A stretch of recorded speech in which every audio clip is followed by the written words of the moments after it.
अपवर्तनांक है ये हमें क्यों पढ़ना पड़ रहा है, या इसको पढ़ने से हमें किस चीज़ के बारे में जानकारी मिलेगी। तो जिस प्रकार से मान लीजिए कि आप अगर एक खुले मैदान में दौड़ रहे हो, तो उस स्थिति में आपके अगर रास्ते के बीच में अगर कोई रुकावट नहीं आ रही है तो आप एकदम सीधे और तेज गति से दौड़ोगे।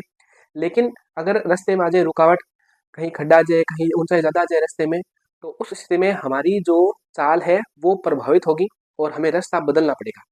उसी प्रकार से जो प्रकाश है वो जब निर्वात में चलता है, निर्वात का मतलब सूर्य से लेकर पृथ्वी तक जब प्रकाश आता है तो बिना रास्ता बदले और सबसे तेज गति से प्रकाश उस दिशा में चलता है, हमारे तक पहुंचता है।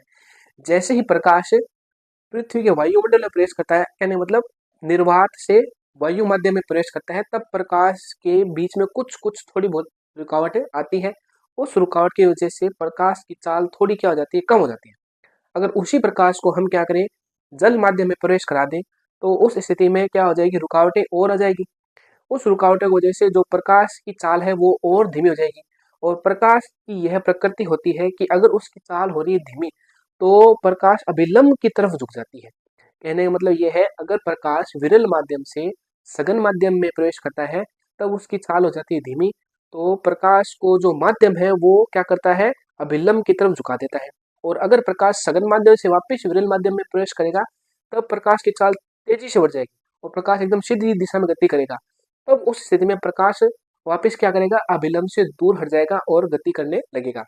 तो ये जो प्रकृति है प्रकाश की, इसको जानने के लिए कि प्रकाश किस माध्यम में तेज गति करेगा, किस माध्यम में धीमी गति करेगा, उस प्रक्रिया को जानने के लिए हमें जो ये टॉपिक पढ़ने की आवश्यकता पड़ रही है, जो है अपवर्तनांक। तो अपवर्तनांक हमें ये बताएगा कि प्रकाश की चाल किस माध्यम में कम है, किस माध्यम में दूसरे माध्यम के सापेक्ष ज्यादा चाल है, प्रकाश की चाल निर्वात के सापेक्ष वायु में कितनी है, प्रकाश की चाल वायु के सापेक्ष जल में कितनी है। तो अलग अलग माध्यम में प्रकाश की चाल को बताने के लिए जिस राशि की आवश्यकता हमें होती है उसे हम कहते हैं अपवर्तनांक। और यही हमारा आज का टॉपिक है।